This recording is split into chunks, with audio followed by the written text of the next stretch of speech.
So basically, what Trump is saying is that in these situations, whether it's with Canada, Europe, China, or other countries, is that we're just trying to level the playing field, saying, hey, we can't have a trade agreement where we're saying it's free trade, but then you won't accept our goods for sale, and now we have this trade deficit, right? So he's just trying to close that gap, and he's using tariffs as a bargaining chip. We saw it work with Colombia when Colombia said they wouldn't take illegal immigrants. Within hours of Trump imposing a tariff on them, they came to an agreement. Same thing with Mexico. I believe it was on Friday that he said we're going to impose tariffs on Mexico, Canada, and China. Monday there's an agreement to at least postpone it with Mexico to work out final details. And I know Canada's trying to do the same at this point in time. So what impact is it going to have on us as American consumers? Will it increase prices? In the shortest answer is yes.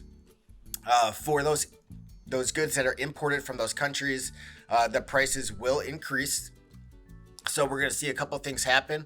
One is they could increase productivity here in the United States if it is cheaper than paying the tariff to bring it over.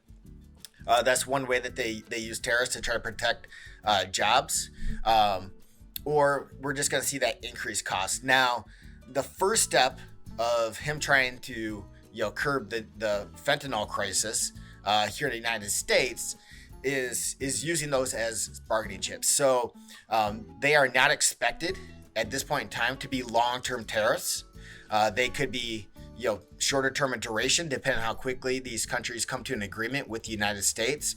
But we are still the largest economy, so countries want to do business with us because if you're Mexico and you have a 25% tariff, but we can go to Ecuador or Brazil and get something very similar or a very similar price without the tariffs, we're going to start dealing and importing those goods instead. So it benefits each country to work with the United States to stop the fentanyl crisis. And then I know the next steps is obviously dealing with the financial deficit that we have here in the United States. And the last step that he's going to deal with when it comes to using these tariffs is to address these discrepancies when it comes to trade.